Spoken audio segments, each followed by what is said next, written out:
Welcome to self-discoverywisdom.com, formerly known as Self-Discovery Media. On these podcasts, you're going to hear people who speak from the heart. They've taken the journey in life. Many things have happened to them, but they've changed it to happening for them. And in their strength, their courage, they've discovered their abilities and their wisdom, and they are now sharing it here with you. Do enjoy each show. We bring it to you with love and knowing that it's going to help you on your journey of life.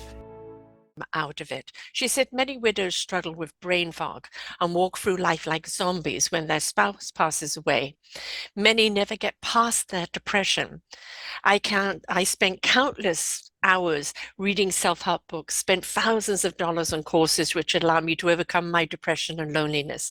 My mission is to help 1 million widows to have that high pressure jobs, learn to cope, survive, and thrive in life again. To live, to love, to survive, and to thrive. I know she is a survivor, a widow, a savant leader, from owning a successful dental practice to receiving a master's award from the Academy of General Dentistry. And she has dominated the dentistry world in California for over 30 years. But when she's not providing dental care, she is a community volunteer, sister, and friend.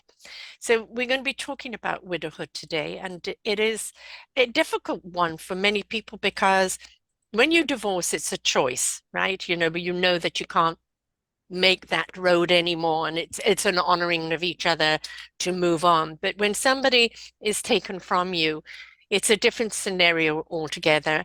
And there's so many reactions that you go through, why, how did this happen? How do I cope? And you've got all the logistics of everything that is happening as well, maybe a lack of salary coming in. What about all the paperwork? The whole tutti frutti. And it's you're in a sense of numbing. And so it's like all these pressures are coming at you at once. And I would imagine for a long time, it doesn't kind of quite feel real. Welcome to the show, Kimberly. Thank you for having me, Sarah. So did it Glad to feel be here. real fast, or was it something that you had to go through the process and when it was all over, then you find yourself alone when everybody's left, and then you find, oh my God, it's real. Oh yeah, some days it still doesn't seem real. Some days I feel like, oh, I can turn around and there he'll be, but he's never coming back. And Mhm. what I noticed is that my dogs really were the ones that could see it happening. Mhm. Yes. How long has it been for you? It's been 3 years and a half. And So how did he pass, hun? so my husband had a double lung transplant. Mm. And that in itself is a miraculous recovery. He lived for 21 years after that. And so we celebrated his birthday year of his lung transplant as well as his regular birthday. So for 21 years, he lived with a lung transplant, and it was a chronic, illness of cystic fibrosis. Mm. So we knew that there was limited time. Mhm. And that still doesn't help No, when it really happens. no. I mean, the rationale, I know we're on borrowed time is what we make out of it and all of that, but when it actually does happen, nobody's ever ready for it, are they? No, nobody is. Nobody is. No matter how much you plan ahead, no matter, even like my husband, he planned, he knew, he had me do very difficult things, like situations where normally the husband would do it, but Hmm. the wife, he was making the wife do it. And it Hmm. was because he wanted to make sure I could survive on my own. Yeah. My mum was a widow. My dad died when I was 11. And we kind of knew it was going to happen. He had his first heart attack at 40, and they gave him 3 or 4 months to live. And my dad was a fighter pilot in the war, and he kind of took it on as if he was fighting an enemy. And instead of instead of them saying change your diet, change your lifestyle, reduce your stress, in those days, because this is the 60s, it was just a death sentence. And he lived for another 4.5 years before he died of a massive heart attack at the age of 45. And my mum was ill prepared because he didn't prepare her, because he was, come on, death, come and get me. And he allowed people like his brother and close friend, an attorney, to manipulate the will, and it was a dreadful will, just absolutely dreadful, horrific. My mom wasn't even in it, and there a lot of manipulation going on by him, but he didn't bring her into it. And I think this is the hard thing: is if somebody, your partner is gone, right, and that you've got to deal with, but now you're dealing with the ill-prepared. A will may be written or not written, right? Probate or not. And there's all the after fact that you've got to deal with as well. Yes. You know, when it was inevitable, there was times where, 5 years down the road before he passed, his doctor was saying, oh, well, maybe you should make a, a trust or will, or even the records that, what happens if you become incapacitated, Mm-hmm. right? And it was hard to do that, but we worked through it. Mm-hmm. We read, some of the hospitals, if you go to a hospital, or you go to your physician, they will have a medical directive in a booklet. And Yeah. a lot of times people say, oh no, I could do it later. But you know what? It Mm-hmm. really does help. Mm-hmm. And we sat down and we did a little bit at a time, and we worked through the whole page paperwork. And, it really helped. It spelled out a lot of things, especially when others, like loved ones, parents, siblings, asked, well, what about this? What about that? Well, you know what? It's all there. That's Yeah. what he wanted. Yes. Mm-hmm. And there was no question about it because it was in his handwriting, you know? And there are times when people say, oh, he really want that? Nah, he did. Well, it was there. So Yeah. that's what we went by. And if you Mm-hmm. can do that, if you know that somebody is facing that and they can go through that, I would say the same goes for dementia. When people are first diagnosed with dementia, it is the same thing. Get things in order. Choose a place that you will eventually go to, so that the people sending you there when they can't cope with you anymore don't feel guilty and don't feel they're sending you away. You chose it, right? And Yes. you've put all the paperwork together, you've done everything while you're cognitive. And then later on, when you don't have that choice anymore, it's not the burden on the loved one. Um, we a lot of people, you're Oriental, my ex-husband was Oriental, didn't believe in wills. Somehow Mm-hmm. writing a will was inviting death, and his parents didn't write one, and he wouldn't write one. And but then you're just leaving somebody in a big mess, aren't you? Yes, you definitely are. My husband was uh, Caucasian, and he even didn't want to do that. But we ended up doing it, And he was more open to it than, let's say, my dad or my, Hmm. brothers on my side of the family. But yes, there's certain traditional ways that you go about doing something in our culture. But then, basically when it comes right down to it, it wasn't written. So how do Yes, you know? yes, Right? exactly. So Mm, we decided to write everything down. mm. And, it doesn't matter that you knew that, maybe one day this would come and you prepared for it. And obviously when the day came, it's still just as hard. But for people who are kind of healthy, my dad was 45, wasn't necessarily healthy, obviously, because he had heart attacks, but there's a lot of people, maybe a car accident or something happens and they've got young children at home and they think, oh, I've got time. I don't need to do that yet.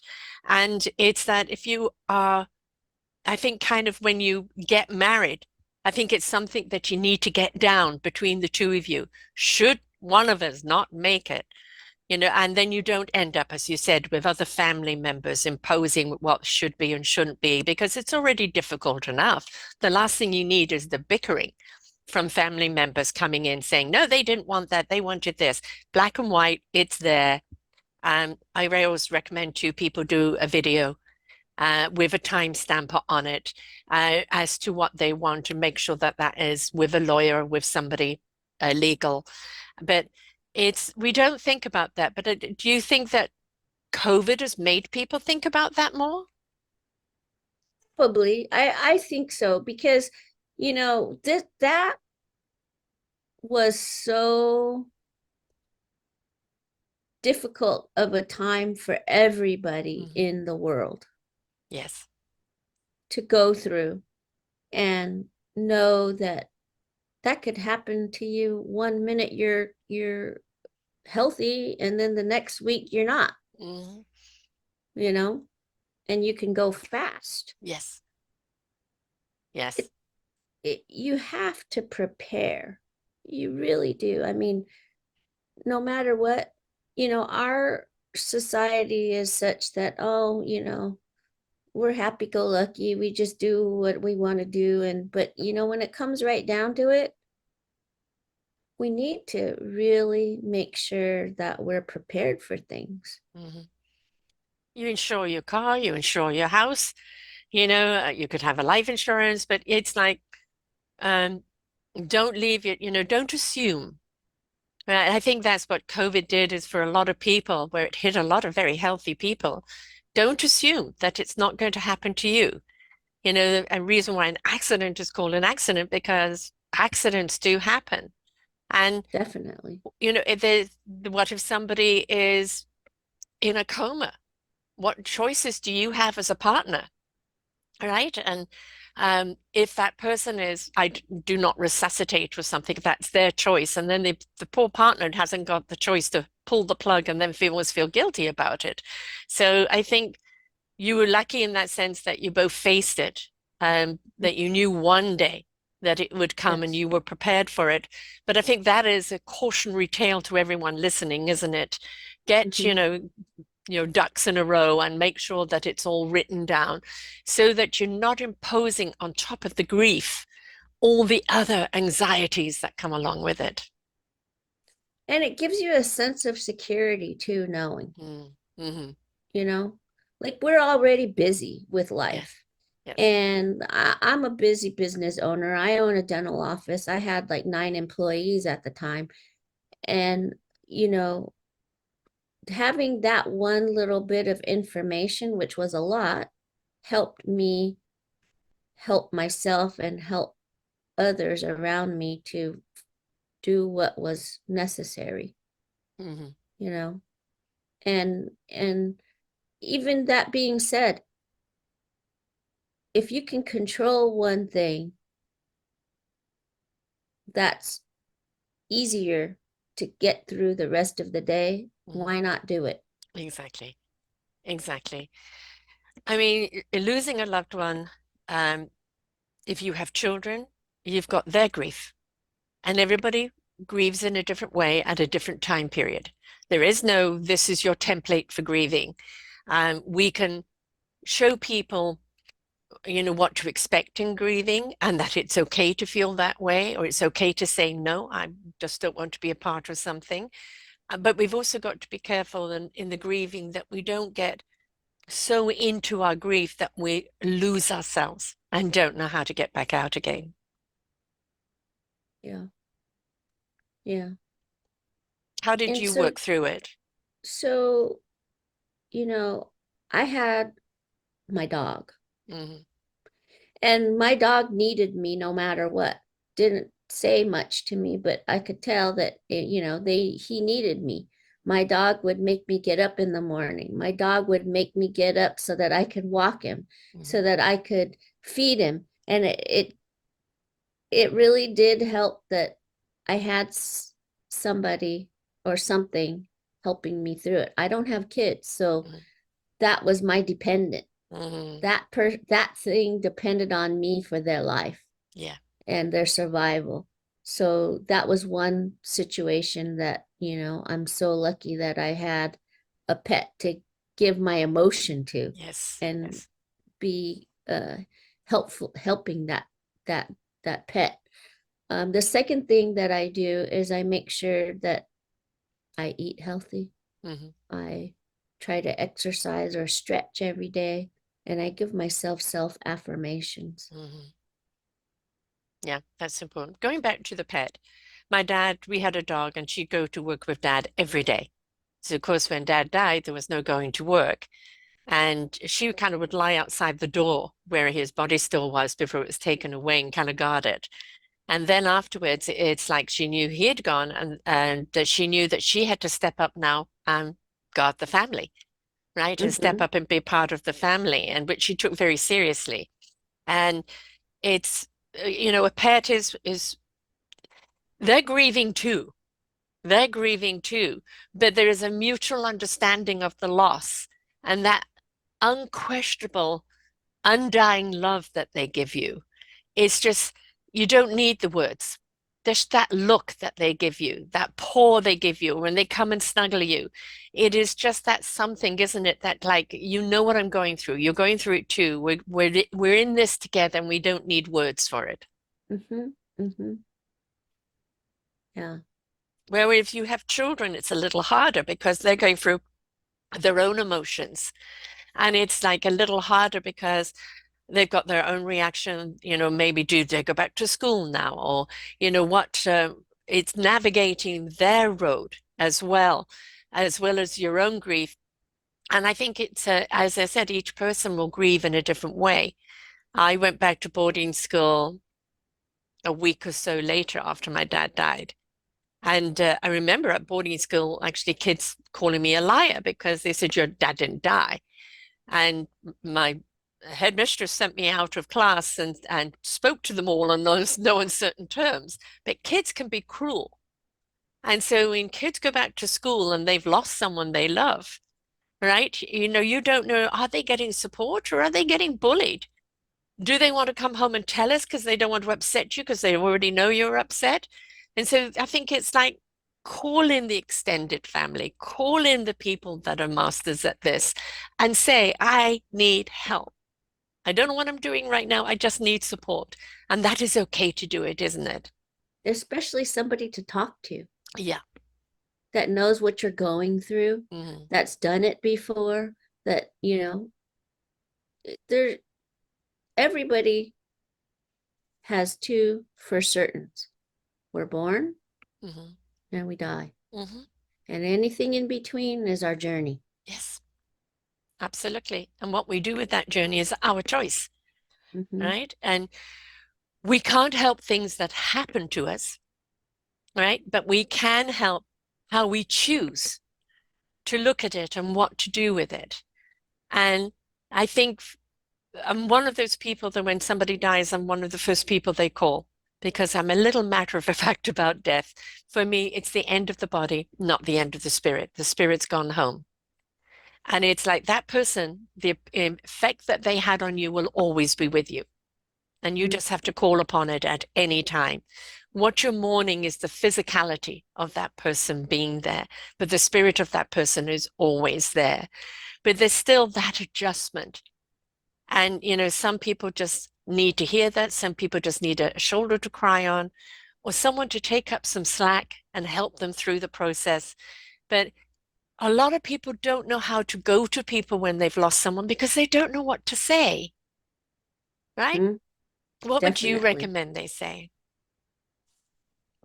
When somebody asks you how you're feeling, you need to really tell them if you are feeling bad or if you're Mm-hmm. feeling good. Or, we are all programmed to say, if somebody asks you how Mm-hmm. you doing, you say, oh, I'm doing okay. Or, are you really though? Yeah. You really need to tell them what you are feeling.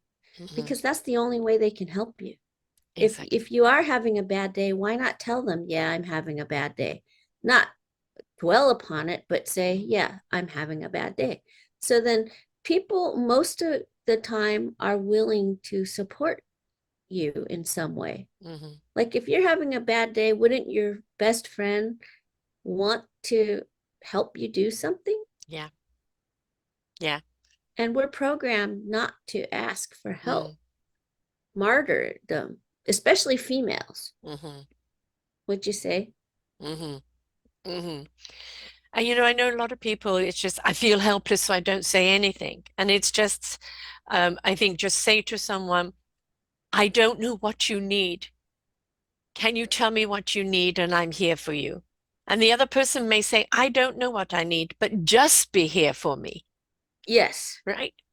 Allow that person to say, just be here for you. Yeah. Even if you're a friend and your best friend or your friend was the one that lost somebody, you could ask them, like, if you don't want me to do anything, I'll just be here, Mm. and allow them, because maybe they don't want to tell you Yeah. also that they need something. So And some people get so caught up in the grief, like they take to their bed or they shut themselves in. And I think then they kind of need those good friends to say, we're going for a walk. Oh, we're going for lunch. No ifs, ands, and buts about it. I'm dragging you out of here. I don't want to go. But, when they do get out there, they kind of realize they're back in the land of the living and they need to get out there, but they will protest because they kind of got so caught up in the grief that yes, they've lost sight of the light, so to speak.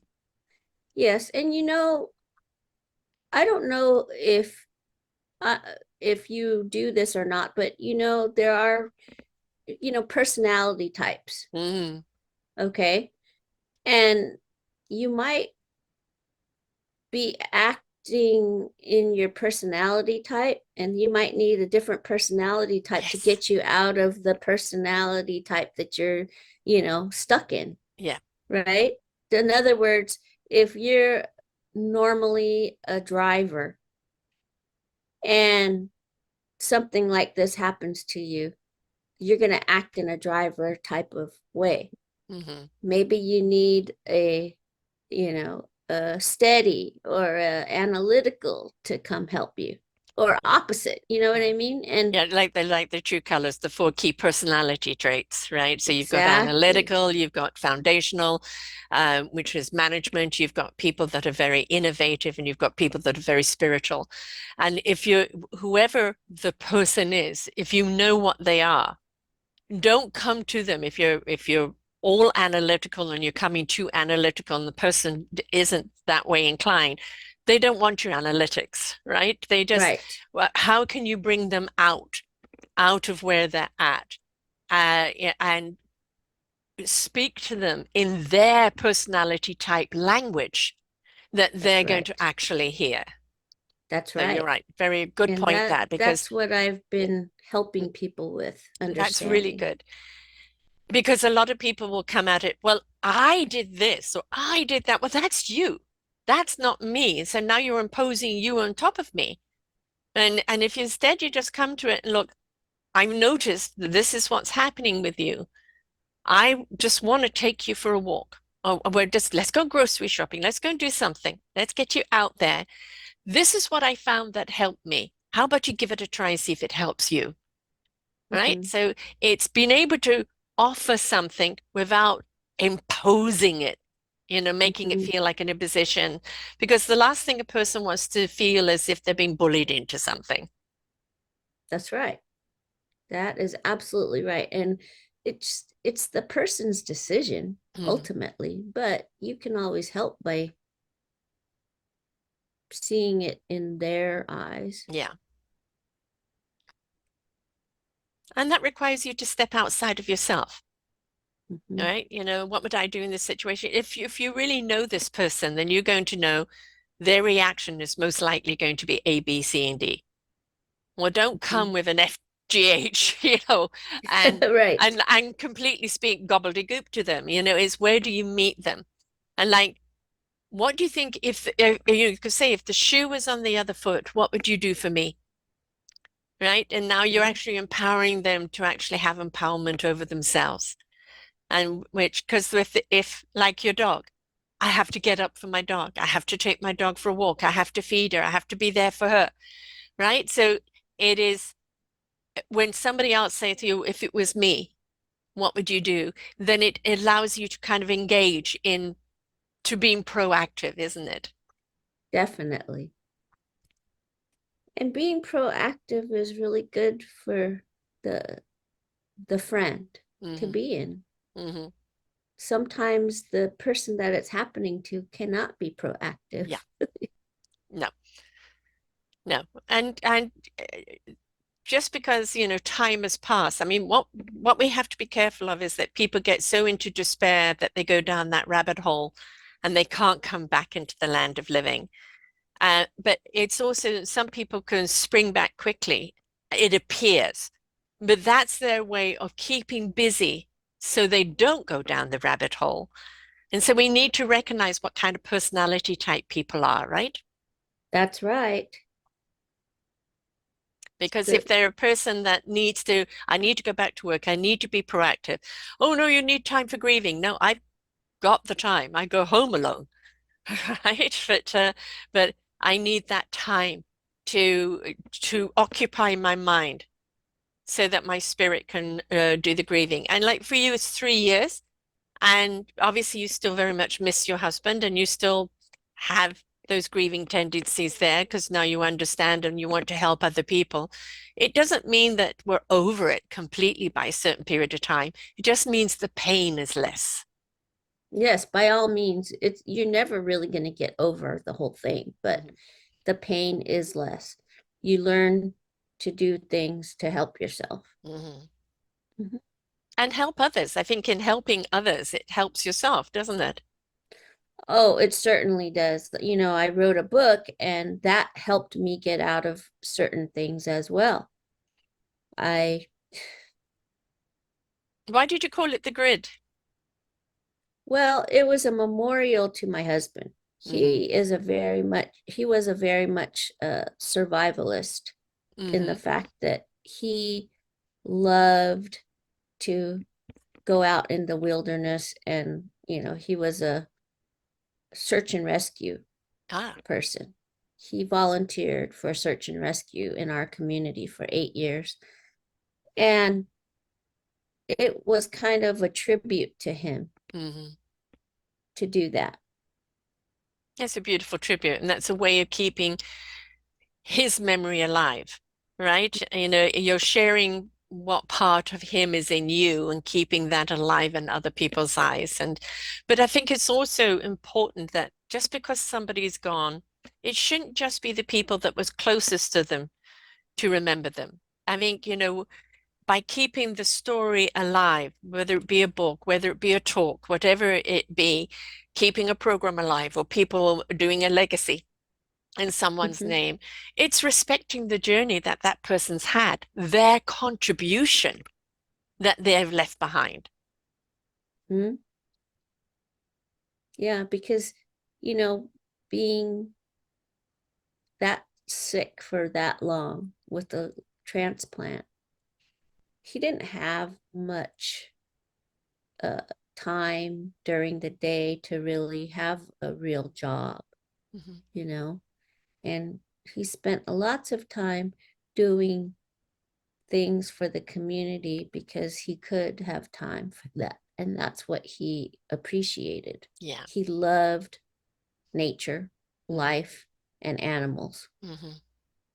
So that was his purpose. Yes, his Hmm. purpose. And And my that's purpose, what life is about, right? Finding a yeah, purpose. Yeah. exactly. And my purpose, obviously, it is, you know, to stay healthy and, you know, share. But also, my purpose is to share his life Hmm. too, because he told me that I have to do that for him. Hmm. Yeah. He said, you know, I don't want, I told him, you should go share your story because it's an amazing story. Only 200 people in the whole US get to have a lung transplant of that nature in the whole Mm. world. like in the whole US every year. There's only 200. And so, And he survived 21 years, which is mhm. great. And I don't know if it was the lungs gave up or it was something else. Well, it probably was a combination of things and immune system because Hmm. he had to take medication in order to survive.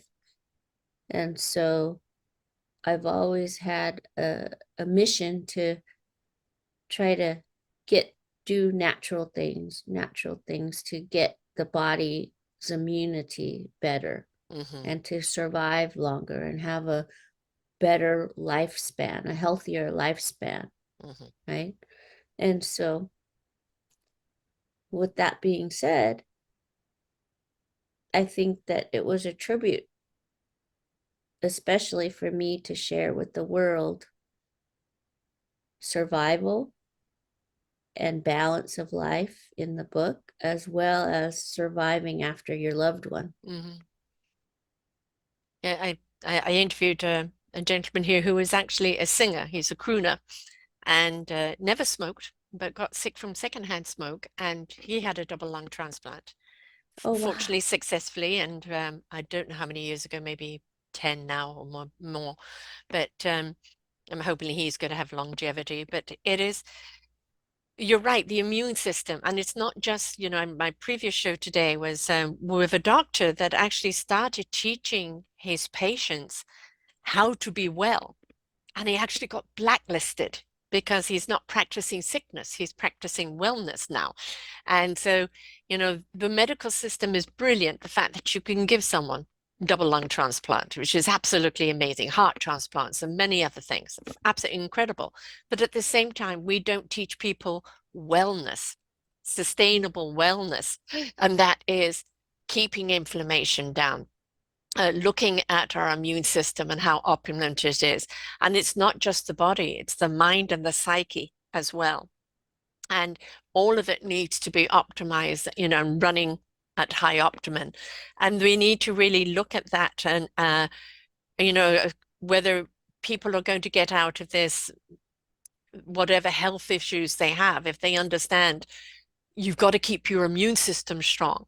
And it's not just in one area, it's in the whole of you. That means your stress level down, your joy level up, right? That meaningful purpose in life and nutrients that you take in, the foods that you eat, the attitude that you have. All of that is part of that survival, isn't it? Or thrival, as I like to call Oh, it. totally. Yes, live, love, survive, thrive. That's my Hmm. motto now. Yeah. And it's a lot of people just kind of leave it up to the doctors and go, well, now that they've done their job, it's okay now. No, no, now it's your turn.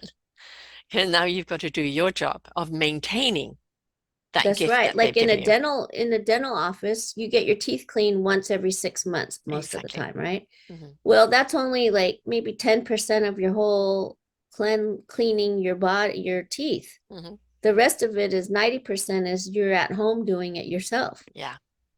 Yeah. Maintenance, right? Maintenance. What So happens to in our that car if we don't aspect, you maintain? It can, breaks down, right? Yeah. yeah, in that aspect, you can help yourself a little bit to, Hmm.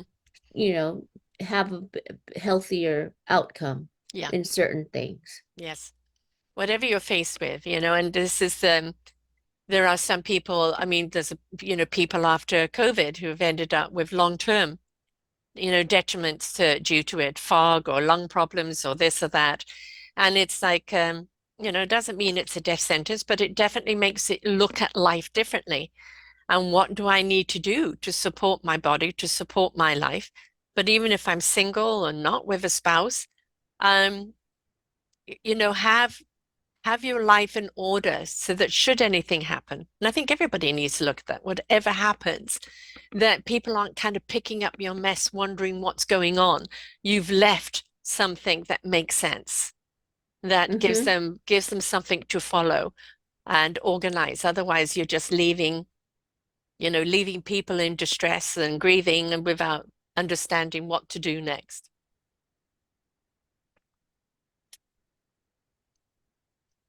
Yeah. So, what do you do for people who are grieving? So my first thought is I give them a journal Mm-hmm. and I gift it to them and I say, hey, this is your journal that we want you to write things down. Um, I give them a sense of thoughtfulness, helping them through their times, listening. Mm-hmm. Because you know what? A lot of times you just have to sit and listen, and the person will help you tell you what they need. Mm-hmm. They'll often solve their own situation as long as you're listening and really paying attention to what they're telling you. Mm-hmm. My gift is that I'm a good listener. Mm-hmm. And giving that space. I mean, sometimes it's just people thinking out loud, right? But Mm-hmm, somebody's there to be witness to it. mm-hmm. And helping you organize your Mm. thoughts, you Mm-hmm. know? Yeah, because obviously when you're in a state of grief and why did this happen, or this is different to what I thought it was going to be, and all of those emotions, everything that's going to come out of you is almost going to be jumbled because your thoughts are just going right, and Mm-hmm, having that witness that just doesn't matter what comes out, whether it's in the journal or you're talking to someone, let it just all come out. You need to have it out, and then you mm-hmm. can start looking at it one bit at a time. That's exactly right. That's And exactly. support, be supportive. What does that person need? Maybe a cup of tea at that time. Have you eaten lately? Let's make a meal. It's just letting people know that you're there for them and that you care. Mm-hmm. I love to go on walks in Hmm. my neighborhood or go on a little mini hike to just like breathe fresh air and go see nature, see the birds running around or a squirrel running down the tree or, Hmm. you know, those things makes me feel at ease and at peace, Yeah, connected. Hmm. connected to the world, connected to life. Yeah.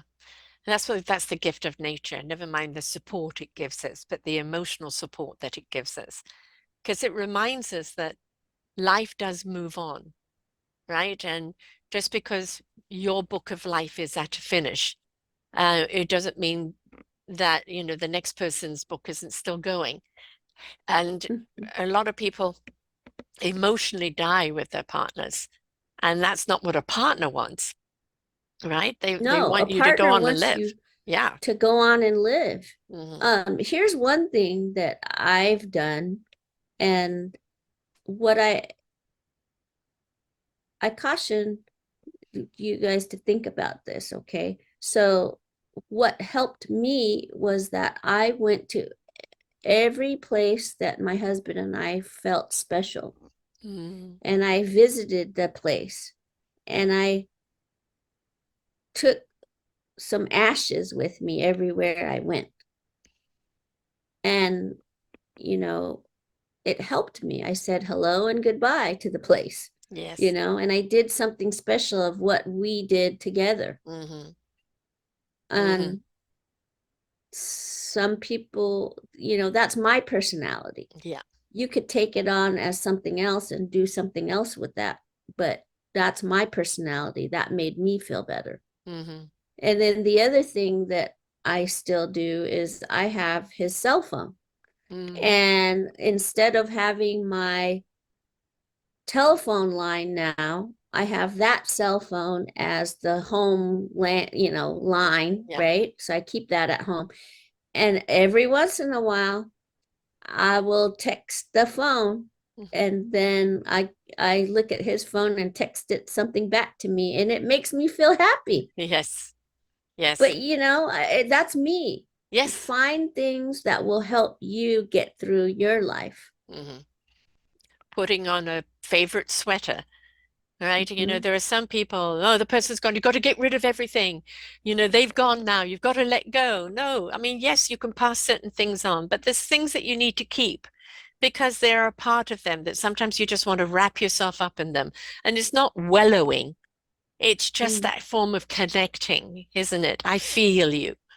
Yes. And I did that the other day. I had a fluffy sweatshirt, Hmm. and I picked it up because it was raining, and I thought, oh, let me go see in my closet what I have to wear to be snuggly and warm. And I saw that garment, Hmm. and I picked it up and I put it on, and I hadn't put it on since, he was gone. Right. And it made me feel so good. And I Hmm. wasn't wallowing. No, no. I just felt good. Yes. It made me smile. Hmm. The, just, I mean, you spent so long together that, to just, oh, you're gone now and I've got to get on with my life without taking them with you. It's like you losing a part of you if you just cut them out of your life like that. Hmm. Being able to talk to them, being able to say, what do you think about this? Should I still do this? And in London, well, no, they're gone now. You let them go. No, no, no. It's let them still be a part of your journey, right? Yeah. Oh, definitely. I still have this big picture, and on his birthday, I like sit and eat his favorite food in front of his picture, and I have a conversation, Right. you know. And They might think that's I'm cuckoo, but no, hey, no, you no, know that's what? I don't healthy. know. That's I think it's healthy. healthy. Now, when it becomes unhealthy is when you get stuck too much in that you're not willing to open yourself up to other opportunities, a new love or making decisions and moving forward. There are some people that get too comfortable in that they don't want to kind of immerse themselves in the land of the living or open themselves up to new love. And yes, it all happens at a different time, but we've also got to be willing. I'm not gone. I'm still here. I've still got plenty to give. So I can open up. And if your partner and you really did share love, that partner goes, yes, I want you to love again. I want you to find that same happiness again. And when you do find that other person, it isn't about you leaving your last partner behind. It's them understanding that that last person is a part of you and they're also a part of this new relationship. That's right. Yeah. Sometimes it helps if, you both have gone through the same kind of thing, Yeah. but other times it doesn't. There, Yes. you can find somebody that hasn't lost a love, and Mm, they'll still be okay with you having parts of your life from your spouse from prior, or your significant other, or so forth. mhm. Yeah. And if you have a bad day and you're just feeling sad about missing the other person, this isn't in something on the person you're with now. It's just an old memory and you need a moment or two to be with it, right? And if this Mhm. other person gets jealous, then that's their issue. That's Instead, right. they should be there. I'm going to give you that moment. I'm here when you're ready. Definitely. Because I think it's dishonoring people if we move on and now you can never mention that person. I live with somebody who's 90, and when she was 5.5, her twin sister died. And they kind of cut out the pictures, everything. Nothing was allowed to be said about this twin sister. And she Wow. had a brother 12 years later. He didn't even know there was another sister. She then lost her fiance 4 days before the wedding in a car accident. And they again cut everything out. No, no, he's out of your life. He's gone. Go and go on and live life. And it's no, when you love somebody that much, the worst thing you can do is just cut and slice and dice them out. It's how do you incorporate them in your life moving forward? Because that love doesn't leave you just because they've left you. How do you let that love strengthen you to move forward? Yeah. And I often say sometimes, when I would talk to my patients about it, they were really um they really helped me through too. Yes, There were people that said, "Hey, how you doing?" I never thought that my patients would really take care of me because I take care of them, right. and they become a friend in that Hmm. way. Anyway, there was a few patients that said, "Oh yeah, I find like a dime now, or I keep finding pennies Mm. around, and that's telling me that they are still around." And what's interesting is that I started finding nickels. He's up the game from pennies. Yeah, right. Exactly. Yeah. There's always a way. I mean, people think, oh, they're gone, they're gone. No, A, they live inside of you, but also very often spirits want to stay with their loved ones to see them through that transition onto another energy. And they'll always leave little signs of the presence of being around. And so you can talk to them anytime, anywhere, but also be prepared to getting an answer in an obscure way. Yeah. They might not be able to talk to you, but they can sure, be present Yep, somehow. yep. And like an idea will come into your head. Well, that's them kind of saying something to your psyche that then comes to the forefront of your mind. Definitely. And you go, that was something that he would have said. Right? And then he actually probably did say it. He probably did say it. Yeah. Yeah.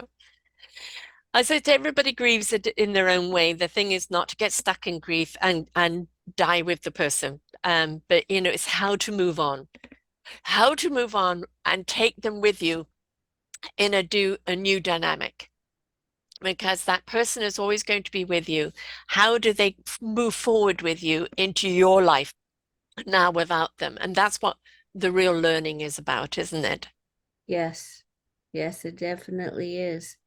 The first year is different than the second year, Mm, and the second year is different than the third year. And there's also layers upon layers about, if you have a business owner, mhm. what you do in that situation. And for some people, it's been a radical change in their life. My mother, 2 years after my dad died, we moved to South Africa. And this woman became a totally different woman from being pearls and tweed and charity work. All of a sudden, I'm seeing her on back of motorcycles, wearing wigs and partying and just grasping in life that her community and her society hadn't allowed to happen. Right. Mm-hmm. So my dad was a racing car driver, was a fighter pilot, was a pilot, and life was very much about go out and get. And then she suddenly went out and got. So they had to kind of believe that part of my dad was in there. Was in there Yeah, yeah. exactly. It's time to, time to get living, and I think that's, you see a lot of people that when they've lost somebody, they suddenly go and do something radically different. And oh, they're just grieving and they no, but sometimes it is that propelling someone forward, right? That's To right. which is Hey, there's okay. no right or wrong, No, no. No. I mean, the how we move forward with the people that we've lost, whether it is spouse, whether it's a child. I've interviewed many people who have lost children. And what they've done is that they've done something, a charity, a legacy, or something in that child's name, and kind of continued to do something um, that kind of keeps the child alive in the sense of its own identity and the work that they do. And although they miss the child, they feel so proud in what the child now represents. It's keeping that child alive in a different way. Yeah. It just don't get And I stuck. Right? That's the important thing. Don't get stuck. don't get stuck in that situation. Always have something. Like you do a legacy or do something that you can appreciate and have to think about. Yeah. And the journal is a great way to start. And it doesn't matter. Do not look to whether your grammar or your spelling is right. It's just regurgitate. Get it down on the journal. Don't even read it back straight away. Remove yourself, come back and read it later. Right? And Yeah, my dad, for example, he is an advocate of journaling. mhm, He's been journaling ever since I can remember. he remembers everything that happens. Like he gets his calendar and he writes things down of everything. So like if I asked him, "Oh, Dad, what happened like 10 years ago to this date?" He will go pick up his little journals and look for the date and say, "Oh, well, this happened and this happened and this happened." It's a form of legacy, Yes, right? Which it is really definitely nice. is. I He mean, could write a book if he wanted to. exactly. You should encourage him to do so. Um, like I've got things of my mum. I have a picture of my mum here. Um, and I've just got little things around. I've got certain things of her, and very often I have a conversation with her.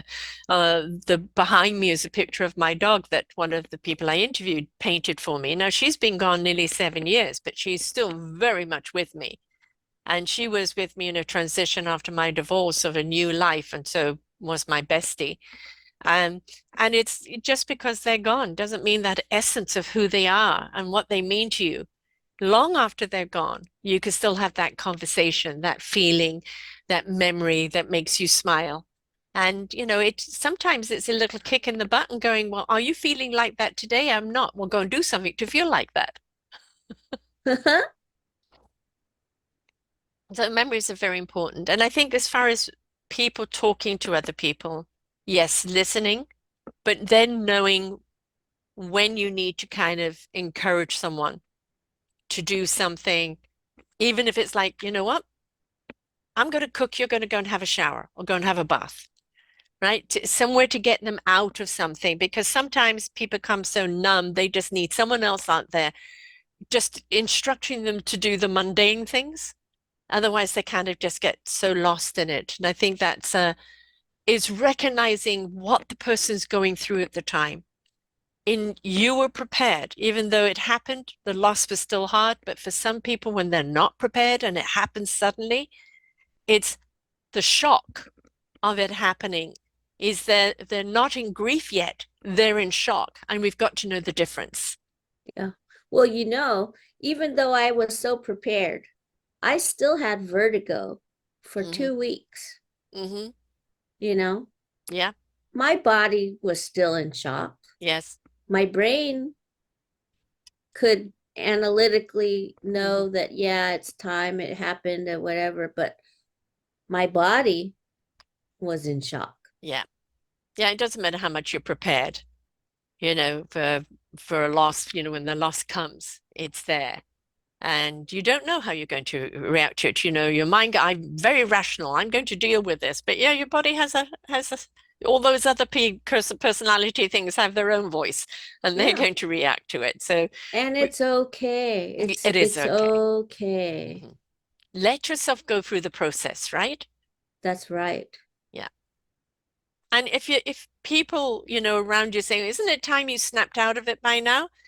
Just stay away from those people for a while, right? Or forever, depending.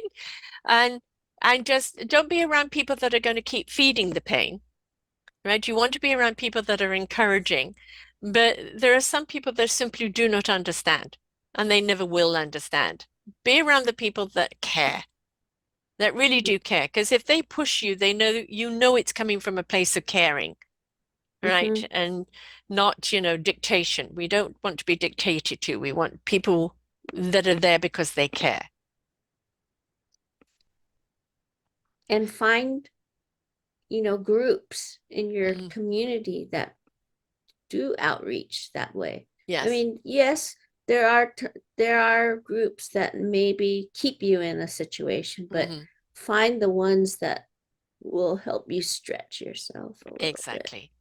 Honor the process, but the word is process. Mm-hmm. Process through, right? To get to the other side where you can think of that person with love and care, maybe a little sadness, but not despair, right? Get to a point where you know you can take them with you in moving forward in life. It's all about moving forward. That's what we're meant to do is move forward. How do we take that person with us on our journey of life in a new dynamic, in a new way, that they can be a part of that voice, that That's caringness, right. that love. And it could be mental, it could be physical, it Hmm. could be, like whatever you feel. Like whatever it is that gets you through, whether it's in your mental or if it's in a physical matter or if it's, everybody has their own way of going through and coping through it. Yeah. So have you started dating yet? Been on one date, And that felt and it's strange? not that I'm opposed to it, it Yeah, just hasn't happened exactly right. right yet for me. Hmm. Yeah, and just as we say to people when they come out of a relationship like a divorce or a relationship, do not compare, right? You've That's got right. some people go out and they talk about their exes, and you're there to meet someone new. And yes, whatever has happened to you or whoever you've left behind is going to be a part of you.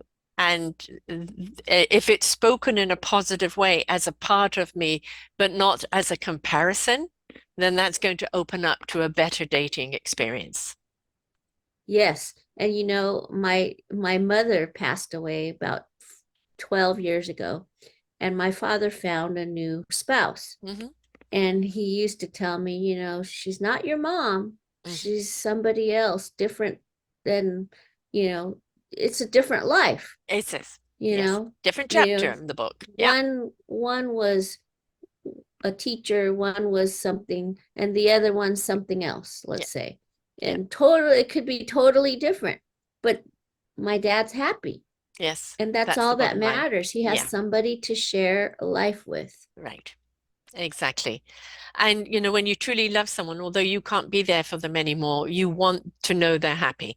You don't want them to, I want you miserable and unhappy for the rest of your life until you join me. What kind of relationship is that?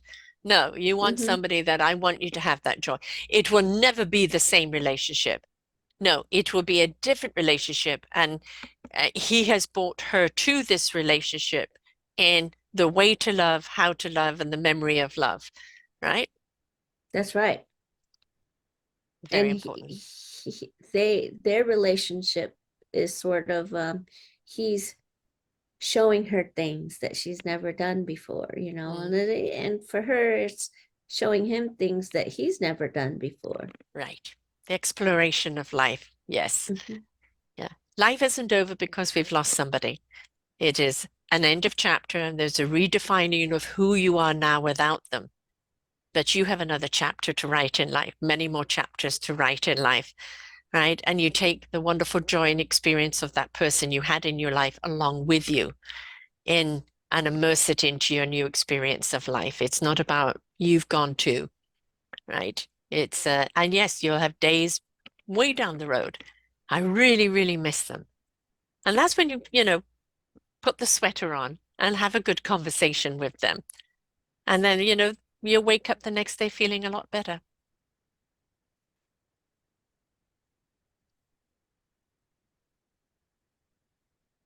Yes, life. Hmm. I challenge those people to think about what is it that they haven't gotten to do yet, Mm. or what is it that you and your late husband or wife or significant other wanted to do. Why don't you go do it Yes, so that you can, you know, finish what you thought about right. starting? Hmm. I have this map that I got on, I believe it was Etsy. So it's like the map of the whole United States. And on the bottom it says where we've been, where Mark's been, where I've been, and where we want to go on the pen, right? Hmm.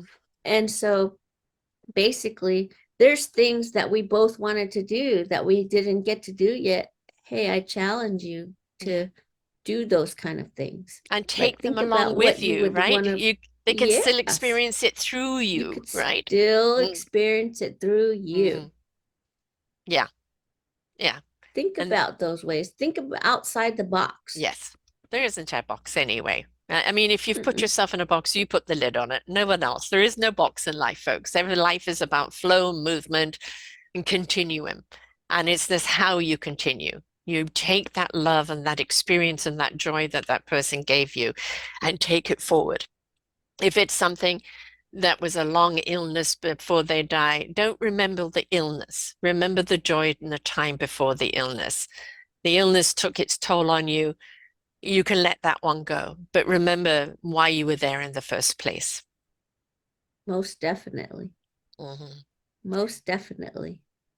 So you have the book, and the book is available on Amazon, and the book is about his life and your life together.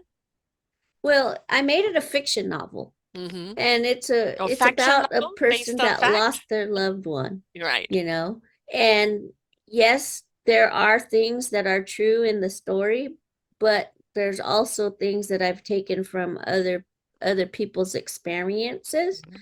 too, because we live in an area where there was wildfire. Mm, And though I didn't lose my husband in the wildfire, right. there were wildfires in my area, and a lot of people can connect and understand the story.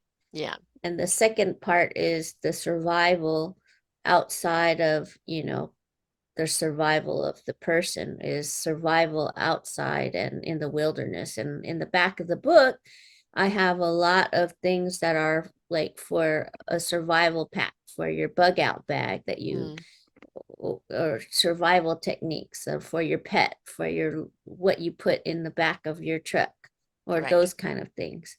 And I really love that part of the aspect because that was a memorial to my husband. Hmm.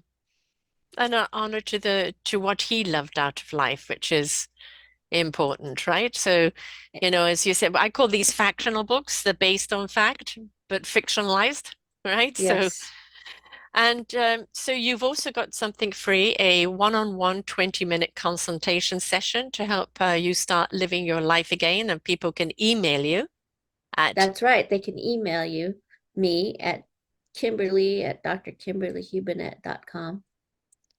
I've also got Live Loves, um, Live, love, survive, thrive at gmail.com right, and your website is. is live, love, survive, thrive.com. Okay, and also Dr. Kimberly, your surname, which is HUBENETTE.com. And of course, you're on the social medias with your full name as well. Yes. Kimberly Excellent. Hubenette, Dr. Kimberly Hubenette. Great. Well, it's sad that you lost your husband, but when you see people that have managed to live with someone for 50 years and you just go, oh, what a gift that would be. Right. And I always they say that it's better to have loved and lost than never to have loved at all. And in some aspects, I do agree with that. It's hard to lose someone that you love, but then there's so many of us that have never felt truly loved.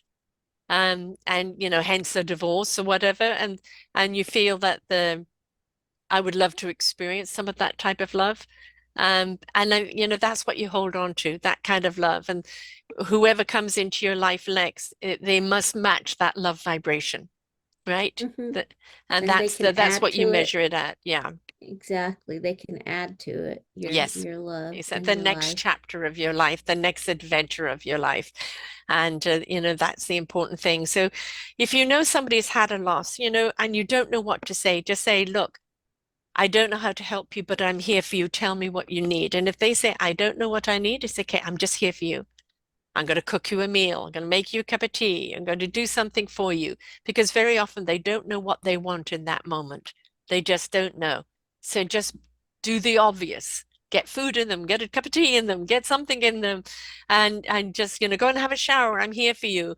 Sometimes you have to just kind of take charge of the normal. And if there's kids around, or even I'm going to take the dog for a walk. Do you need groceries? I'll pick them up for you. There's so many little ways that we can help people in that initial stage. And even the stages down the road where, you want to be able to have a friend you can call up and say, I'm really missing him today. I need to go and do something. And, that friend said, yeah, we're going to go out. Let's go to one of his favorite places and celebrate it. Somebody who understands, right? That's the kind of thing Mm-hmm. that we need. So be there for each other. And that's the important thing. And they can reach out to you for that free one-on-one 20-minute call and just, see where they're at and see where they're ready to go with you. And if you want to talk to me about things, or if you want me just to listen and then give my feedback, I definitely am a great listener when it comes to those things. Yeah. I've been through Sometimes it. that's all that person I've needs is, right? Just get it off yes, their I've chest. been through it. I've lived it. I've survived it. And if you're in that situation where you really need some one-on-ones, I definitely am there to help. Yeah. And especially if anybody's coming from a cultural background, because it's a different type of grieving in many ways, isn't it? Because of the culture, or different type of pressures on them because of the culture. So, somebody coming from an Asian background, you understand also what they're up against with that as well, which, it can be very, very different to just plain, Western culture. And I think that having somebody that understands that makes a difference as well. Oh, definitely. And coming from a multicultural Yes. background, like, I was married to a different culture, you Hmm. know? Yeah. And so even the dynamics of families, different families, what they do, what they think, it's it's very eye-opening. Yeah, exactly. Exactly. And so there is no one size fits all. And so one has to, as you said, pay attention to whom you're speaking with or whom you're supporting. Just because you did it that way and it worked for you doesn't mean it's going to work for them. What do they need? Pay Exactly. attention as It's to what what you they need, right? So thank you so much for coming and sharing, Kimberly. And, I hope that there's a second date for you coming up soon, and that it's going to be fun and exciting to get back on that road again. And just, you'll always take him with you. He'll always be with you. And but it's nice to kind of show him, look, this is my new life. What do you think? Right? And that's that's okay. We never leave people behind. They always come with us, good or bad. They always go with us. So you may as well bring the joy with you, right? right. Okay, folks, so if you know somebody who has lost someone, it is important that you know how to speak to them, how to support them. Don't assume, please ask. If they're not ready to speak, just be there. Do they need something to eat or drink? Do they need the kids picked up? Do they need that casserole or the dog walked? Step into what they need and understand this is just the first of their needs. They've got a lot of different emotions that they're going to go through for a while. And just be there. Let them know that you are that reliable number that they can call anytime and just say, help. And you're there, right? You don't have to know it all. They just need to know that you're there for them. And that is something that's a very precious gift to someone when they've lost somebody. Just be there for them. So until next time, folks, bye for now. We hope that you enjoyed the show. There are so many more for you here on selfdiscoverywisdom.com. Just go to the podcast tag at the top there and you will see all the many genres and all 3,000 shows ready for your listening. We are here to serve you, to help you on your journey of life, and we know that through inspiration it begets invitation. We are supported by you, the listeners, and those that we interview. Anything that you can spare us in donation would be greatly accepted, and we do hope that you enjoy the next show.